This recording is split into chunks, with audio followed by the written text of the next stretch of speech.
Yesu ashimwe cyane, mwaramutse neza, igitondo cyiza cyo ku wa mbere, igitondo umwami Imana turemeye ngo tukinezererweho. Turashima Imana ko ejo abashobojwe kujya bagiye gusenga, njyewe giripe yaranyishe mwa bantu, imaranye igihe kinini, Imana inshoboze igende burundu. Ariko ndashima Imana ko itigeze imbuza kubwiriza mu gitondo, uko byagenda kose nshobozwa byose na Kristo umpa imbaraga. Turashima Imana rero ko ngiye kuduha ikindi cyumweru n'andi mahirwe. Ni ukundi kwizera Imana ko n'ibyo tutabonye mu myaka ishize mu gihe gitambutse byose bishoboka mu gihe kigiye kuza. Dukunda kubwira abantu ngo bizagenda neza, ngo ibyiza biri imbere. As long as duhawe ubuzima buzima, ibyiza byose biba bishoboka. Kandi ikindi tugaharanira gukoresha igihe gisigaye neza. Ejo narimo mbwira umuntu ari kumbwira ngo Pastor Mpyisi, ndamubwira ntiyapfuye ariko njye numva yambabaje. Abera b'Imana bababaye nubwo yari afite imyaka yo gutaha. Iyo umuntu yari uw'umumaro agataha, abantu barababara. Ngo Tabita yarapfuye, ngo bajya gushaka Petero. Abagezeho ntabwo bigeze bamusuhuza, ahubwo bamweretse amakanzu yabadodeye, ibyo yakoreye imfubyi n'abapfakazi. Ati imyenda twambaye yose niyo yagize gute, yatudodeye. Yari afite umumaro mu isi. Ese nawe kano kanya utashye bavuga ko hari umumaro wari ufitiye abantu, usibye ko kuvuga ngo asize umwana we, ariko wavuga ko hari icyo wamariye abantu muri iyi si? Reka dusenge tubigarukeho. Mwami Yesu, mwami mwiza, mwami ukomeye, mwami w'amahoro, mwami w'icyubahiro, twongeye kukuzamurira izina ryawe hejuru, icyubahiro cyawe, tugushimira cyane ku neza yawe ya buri munsi, ku rukundo udahwema kutugaragariza, ku mbaraga zawe zigaragara mu buzima bwacu, kuturwanirira ahazamuka n'ahamanuka, kutwitaho, kuduha keya no kuturinda, kuduha ibikwiriye no kutwagura mu bitandukanye. Turagushimira. Ni ukuri umuririmbyi yaravuze ngo inyanja niyo yaba wino, ijuru rikaba impapuro, ntabwo twabasha kwandikaho iby'urukundo rwawe. Iby'urukundo rwawe ntawabasha kubyumva. Buri munsi ruhora rwuzuye ubuzima bwacu. Turagushimiye mwami ko uhora uhagaze iruhande rwacu, uturinda ibiduteye ubwoba kandi ukadukiza ibyatugira nabi byose. Turagushimira ko nawe wemera ko tubicamo mwami, uba uri kumwe natwe, ko bitadukoza isoni kandi ko bitatwica nk'uko tuba tubitekereza. Turagushimira n'ibyiza byose uba wakoze tukabibonesha amaso. Twongeye no kugushimira ku byo uri gukora tutarabona n'ibyo uzakora mu gihe kizaza. Mwami rero ushimwe kuri byose kandi uhabwe icyubahiro. Tugushimiye ku bw'igitondo cyiza cy'umugisha uduhaye, twasingiye amahoro, twaruhutse, ubishimirwe kandi uhabwe icyubahiro. Kandi dukomeze mwami no kugushimira ko wongeye kuduha umunsi mwiza, icyumweru gishyashya. Mwami mu kiganza cyawe ngo harimo ibyiza gusa, ni amahoro n'ibyiza no kugirirwa neza. Kandi waravyivugiye kenshi ngo ntidutinye kuko ntawagukurikiye uzakorwa n'isoni. Uduhe mwami kuba abigishwa bawe b'ukuri, ijambo ryawe ribe ubuzima muri twebwe igihe cyose mwami duhuye n'imanza z'isi.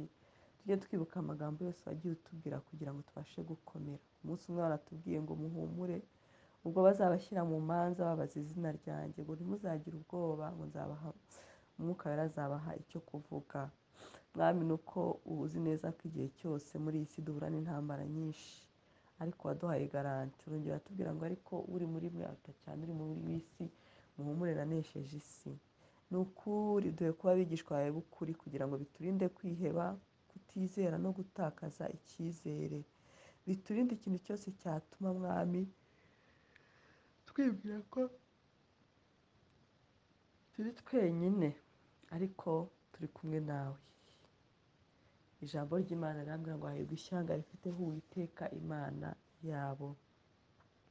mwami Yesu warakoze kuducungura, warakoze kudupfira, warakoze kutugira umwe nawe, warakoze kuva mu ijuru ku ntebe y'icyubahiro ukaza gupfira umwana w'umuntu nta n'ikiguzi yatanze, warakoze kutubera byose, warwanya intambara nyinshi ngo sinigeze numva hariyo watsinzwe, ni ukuri warakoze kandi no kuduha imitima yo kwihanganira ibitunaniza muri iyi si, kandi dukomeje kugushimira kuri byose, kandi tugushimiye ko udongeye kuduha izindi mbaraga z'ikindi cyumweru, kandi tugushimiye ko uduha imbaraga zo gushira amanga buri munsi tukavuga izina ryawe tudafite isoni, tukavuga izina ryawe tutamwaye. Hari abatwumva bakagira ngo twarasaze cyangwa twarihebye cyangwa n'ibindi byinshi, ariko tuzi neza ko izina ryawe ari ryo rikomeye muri byose.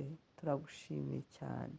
Reka mwami dukomeze ibikurikiye turi kumwe nawe, ahari mwami njye anje navuga ibyanjye, ariko iyo mvuze ibyawe bigira umumaro kurushaho, kuko ari wowe nyir'ijambo, ari wowe waremye ijuru n'isi, ni wowe wenyine ufite byose mu kiganza, ni wowe utegeka bikaba, ni wowe mwami uvuga ngo yego bigakunda, wavuga oya bikanga, ni wowe mwami bavuga ngo ukinga ntagire ukingura, ngo uwo ni we witwa arufa, ni we witwa omega, ngo ni intangiriro kandi akaba n'iherezo, ni intangiriro ya byose mu iremwa, ni iherezo rya byose by'iyi si, ngo ni we wenyine ufite urufunguzo rw'ikuzimu n'urufunguzo rw'urupfu.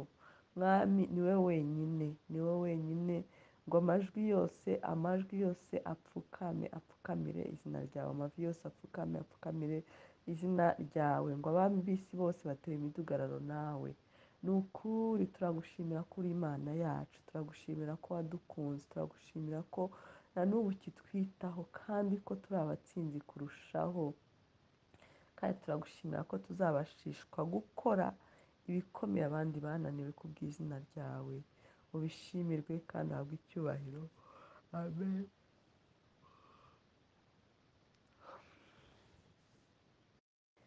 Yesu ashimwe, Yesu ashimwe cyane. Mwarakoze cyane kungirira icyizere mukizera Imana indimo. Hari umuntu wigeze ambwira ikintu arambwira ngo biragoye ko wanyanga kuko Kristo ari muri njye. Natwe rero ibyo tuvuga ntabwo ari ibyacu, ni iby'umwami kandi biraryoshye kandi bifite ubuzima. Niba hari abantu birirwa bareba amaporonografi online, bakareba ibidafite umumaro online, bakareba n'ibyacu, ntekereza ko aribyo byarebwa cyane, ariko hari ubwo bidahita bipenetra muri iyi si. Ngewe hari nk'ubwo nabonye nyine nk'abantu bambwira ngo anje ngo WhatsApp ngo yigire bizinesi, ngo Facebook igire bizinesi, ngo ubone views batangire baguhembe. Ni ukuri ntabwo ari bibi, amafaranga ndayakeneye. Ntabwo ari bibi, amafaranga ndayakeneye, ariko reka mbabwire rero, sibyo? Ahari wenda ijambo ryanjye ntirikenewe muri iki gihe, ijambo Imana yampaye ntirikenewe. Mu gihe cyose hakiri ijambo rivuga ngo ngwino urakira, ngwino urabona ibitangaza, ngwino murabona za viza, ngwino, igihe cyose iryo jambo rikiri mu kirere cy'iki gihe, biragoye ko abantu bavuga ijambo ry'Imana bagira imbaraga cyane, sibyo? Igihe cyose ucyumva ijambo rivuga ngo abo babagiriye nabi bazagira gutya na gutya, menya neza ko iby'ijambo bitaragera igihe cyabyo. Ni ukubitegereza ibyo nabyo bikabanza bikava mu nzira, wenda mu myaka nk'itanu. Niyo mpamvu ntacika intege kubishyira online. Mu myaka nk'itanu, mu gihe gikwiriye, abantu bazabyumva, sibyo se? Niyo mpamvu Yesu adusaba kuba maso, tukamenya ibihe turimo. Kandi ikindi, ibijyanye n'uko nabona views nkabona amafaranga ntabwo ari bibi, ariko Imana itanga izindi nzira. Mbese Imana iyobewe ko ngomba kubaho? Imana si iyobewe ko ngomba kubona amafaranga? Ndabizi nabyo nabikora mu bwenge, ayo mafaranga nkayabona, ariko iyo Imana itaguhaye anointing ya audience, niyo wakora iki ntibyakunda, kereka abantu bajya guhanjura. Hari umuntu wabaje kuguhanjura ni iki? Guhanjura ni ukujya gushaka imbaraga zituma ukora ibitangaza n'ibindi byose, ni ukwicira inzira. Njye rero ibyo ntabwo bimpangayikishije, kuko ubutumwa si ubwanjye, nta nubwo kugeza ubu imyaka mfite aribwo bwantunze. Igihe cyabwo rero gikwiriye, niba ari imbuto ndi gutera, umunsi umwe nzayisarura, sibyo? ndabakunda. Amategeko ya Yesu turayakomeje ariko dushaka kuzagarukira nko kuri 30, tugeze ku itegeko rya 24. So abantu babaye mu bakatolike ama Evangelii de Jésus Christ bayabasomeye kenshi, rimwe na rimwe usanga byarabaye nk'inkuru, ariko bantu b'Imana, ijambo ry'Imana ntabwo ari inyuguti, niko Pawulo avuga. Pawulo arabyivugira ngo ntabwo ari inyuguti, aravuga ngo ni ku by'umwuka, ni imbaraga z'umwuka wera, sibyo?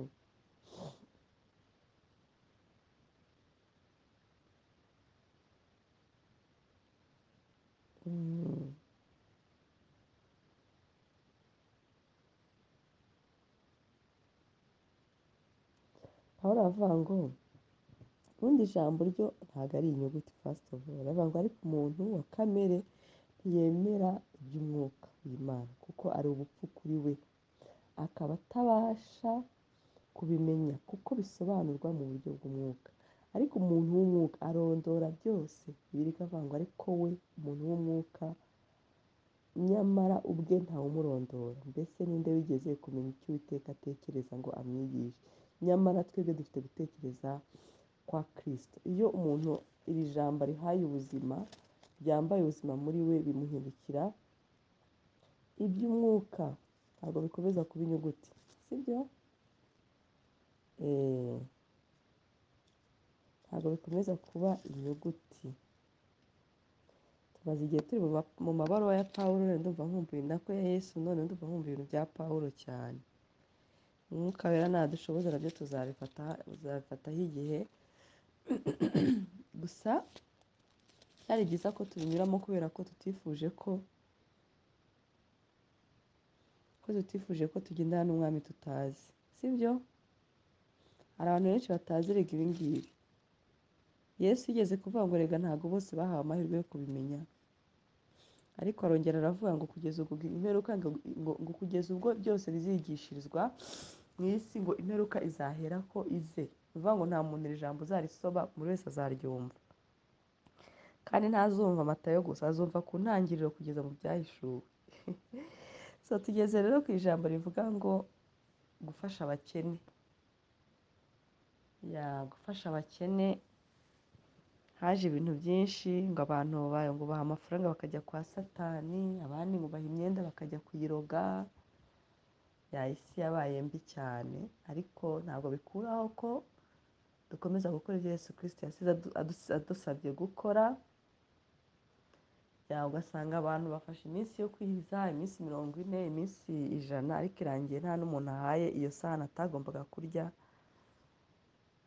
sibyo?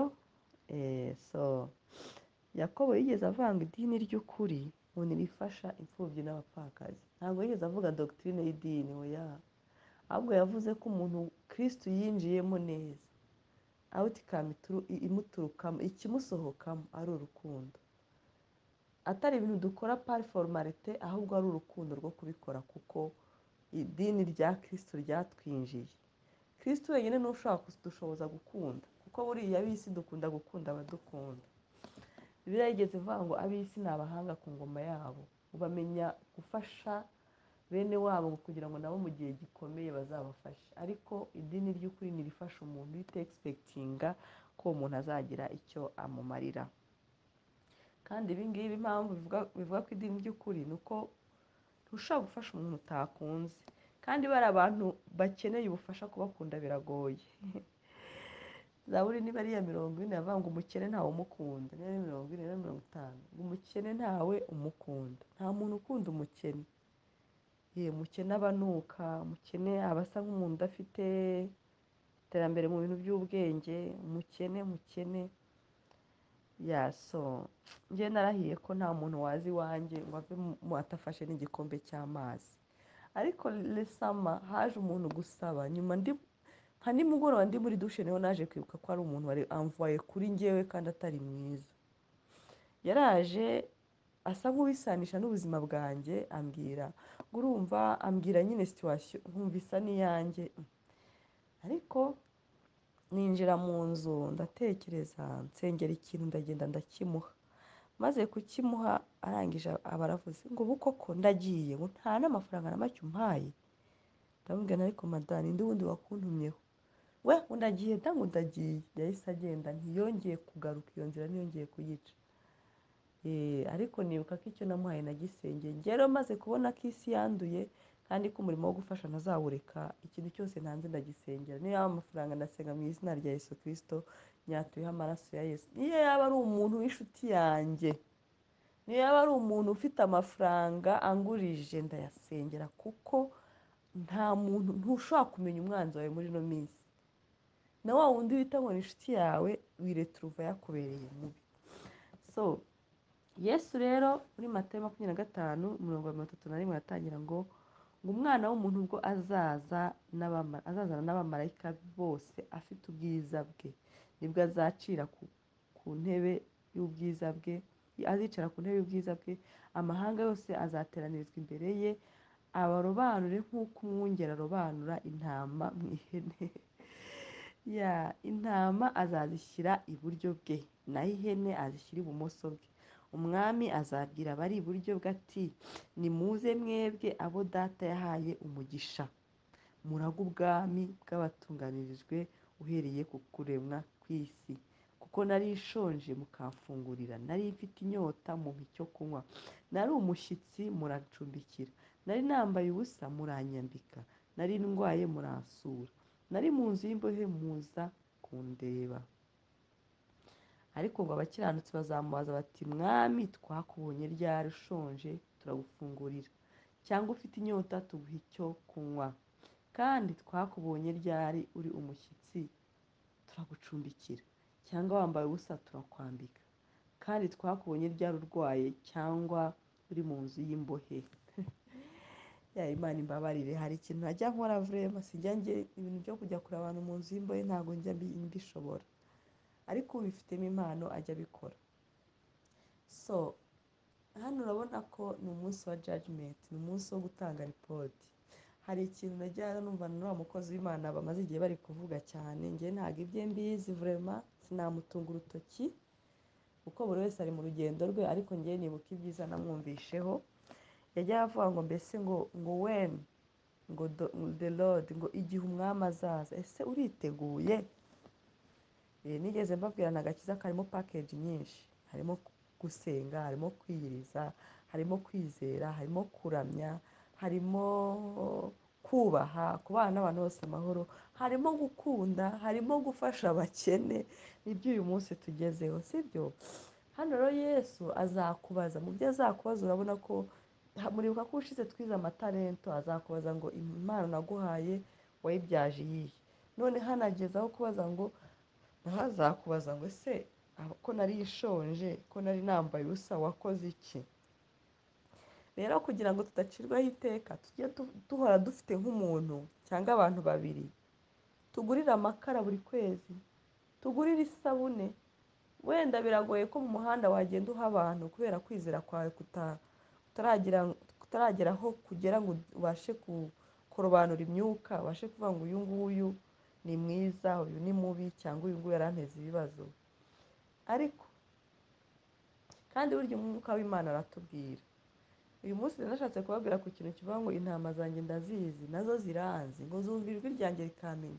igihe cyose ugendana na Yesu Kristo, uri attached nawe, uri mu bwami bwe nawe, umukunda kandi umwubaha, uri atashe kuri we cyangwa uri proche kuri we, iyo ugeze ku muntu ubabaye, umwuka w'Imana arabikumenyesha.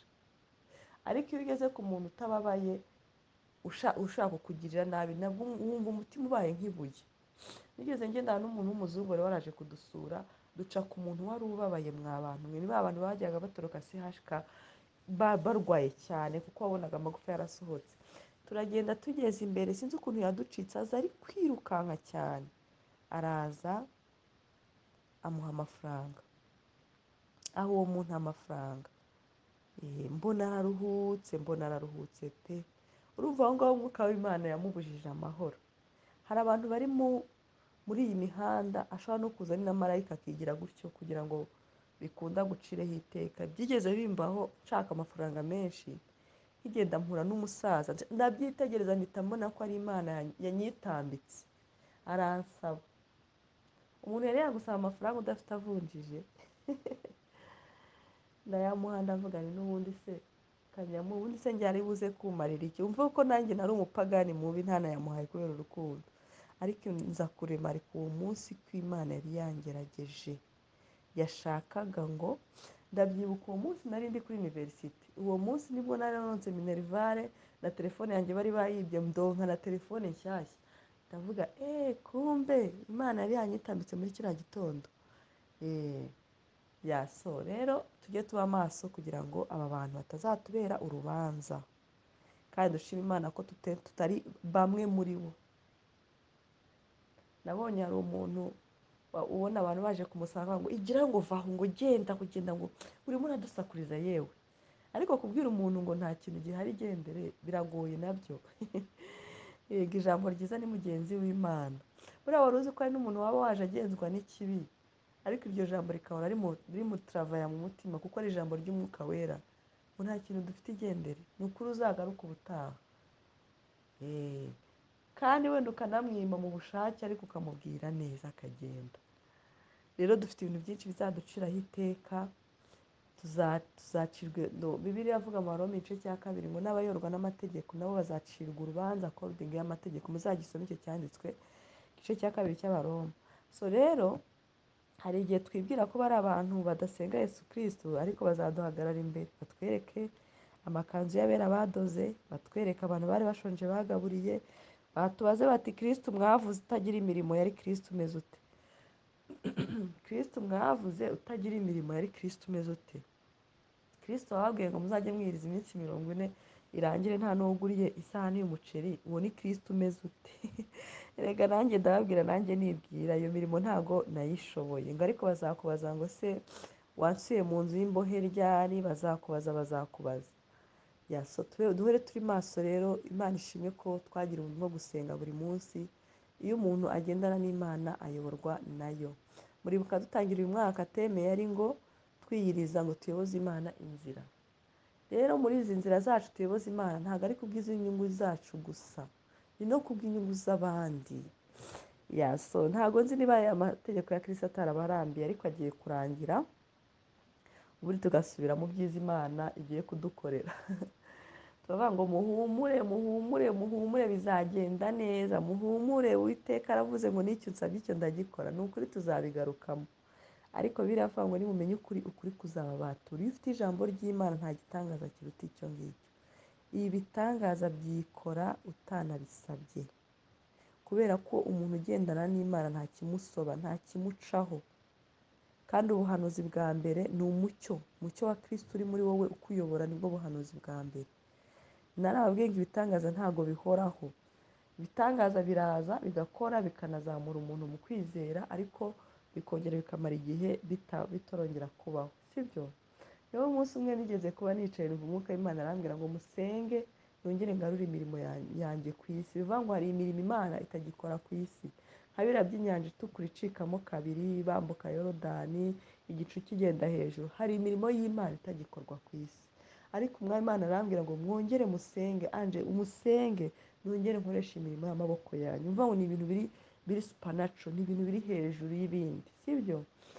So rero ibyo wumva impamvu babwiye ngo ibitangaza ntago bihoraho, urumva ko ibyo byigeze kubaho ariko ntibiheruka kuba. No mu buzima bw'umuntu ibyo bibaho, ntabwo ibitangaza bihoraho, ariko umuntu ugendera mu kuri akagendera mu ijambo ahora mu mucyo, ahorana ibitangaza atexpectinga, kubera ko ibyo akora byose bizamubana byiza. Zaburi ya mbere umurongo wa 3 uravuga ngo nguwo azahwana n'igiti cyatewe hafi y'umugezi, ngo ku izuba nticyuma, sibyo? Ku izuba ntikigira gute? Nticyuma, mu mvura ntabwo gitota ngo cyangirike, kubera ko afite amategeko y'uhoraho muri we. Ngo hahirwa umuntu udakurikiza imigambi y'ababi, ntahagarare mu nzira y'abanyabyaha, ngo ntiyicarane n'abakobanyi, ngo ahubwo kuri kabiri amategeko y'Uwiteka niyo yishimiye, hano turi kuvuga amategeko ya Yesu, ngo kandi amategeko ye niyo yibwira ku manywa na nijoro, ngo uwazahanwa n'igiti cyatewe hafi y'umugezi, ngo cyera imbuto zacyo igihe cyacyo. Ni ukuvuga ngo iri jambo rizatuma mu gihe cy'izuba utuma, mu gihe cy'imvura udatota, kandi ukera imbuto mu gihe cyazo. Ni ukuvuga rero ibitangaza by'umuntu usoma rino jambo, ry'umuntu uba muri rino jambo, ry'umuntu wabaye umwigisha, ibihe byose abihagararamo neza. Ikimenyimenyi ni uko abantu benshi bafite ubwoba bw'ubuzima, niyo mpamvu bahora bababwira ngo ibi muzagenda gutya, muhumure bizagenda, ni ukubera ubwoba bw'ubuzima bubuzuye. Ariko ufite ijambo ry'Imana uhora uhagaze, mu bihe bigoye urahagarara, mu bihe byiza urahagarara, kandi ntabwo uba usindishwa n'ibihe byiza. Wibuka neza ko icyo nacyo ari ikindi gihe urimo, sibyo? Niyo mpamvu Yesu yatubwiye ngo ibiri muri iki gitabo cy'amategeko tubyuze ku manywa na nijoro. Ni nk'aho yavuga ati tubibemo ku manywa na nijoro, ngo uzabyubaha byose, ngo ibyo azakora byose bizamubera byiza. Dawidi ajya kuva mu isi yabwiye umuhungu we Salomo avuga ati uzubaha amategeko y'Imana. Yamubwiye amategeko n'amateka y'Imana, sibyo? Rero niyo mpamvu mbabyutsa ngo iri jambo murifate murisome, iri jambo murifate murisome kandi murikunde. Twavuze ibya Yesu Kristo cyane muri ino minsi ko niwe mwami wacu. Tuvuze ko ibya Yesu Kristo tutabyitayeho, twaba turi kujya kure. Ari ibyanditswe by'abahanuzi bibanziriza amayevanjiri ya Yesu Kristo byahanuraga Yesu Kristo, ari na byakozwe n'intumwa gukomeza ibyakozwe n'intumwa, intumwa zavuga ibya Yesu Kristo, Pawulo aje nawe avuga ibya Yesu Kristo, ba Yuda baje bavuga ibya Yesu Kristo, noneho Yohani nawe yeretswe ni Yesu Kristo wamutembereje. Rero impamvu twavuze ngo reka tubanze tubirebeho ni uko dukeneye komatana na Yesu muri byose. Ndabakunda. Mwami Yesu Kristo ushimwe kubw'uyu munsi mwiza n'iki cyumweru turemeye. Reka ugendane natwe muri byose, iringaniza ahataringaniye, uturwanirire intambara, kandi uduhe n'ibyiza byawe biva mu kiganza cyawe. Ineza yawe itubeho, reka mwami ubwiza bwawe butubeho. Ariko icyo nsabiye twese turi hano ni feva yawe n'igikundiro. Mwami abatadukunda badukunda, abo tutari kugiriraho umugisha tubagirireho, kandi mwami ukize abarwayi, kandi mwami urebe n'abantu bose bagukeneye mu buryo butandukanye. Abafite imitima yihebye mwami ubahe umutima w'amahoro, abafite ubukene mwami ubahaze, uhaze kwifuza kwabo. Mwami abafite indwara zananiranye ntibakire gukira mu izina rya Yesu Kristo. Kandi mwami ndagushimiye ko urukundo rwawe tuzatugendana narwo ahantu hose, ineza yawe izatwomaho iminsi yose. Urakoze cyane nyir'icyubahiro mwami w'abami. Gusenga kwacu kwaba rimwe, ariko kumva kwawe no gukora bikaba 99. Turagushimiye ko ubasha no gukora ibirenze ibyo dusaba. Urakoze cyane nyir'icyubahiro, ushimwe kandi uhabwe icyubahiro. Amen. Murakoze cyane, umunsi mwiza wo kuwa mbere n'icyumweru cyiza.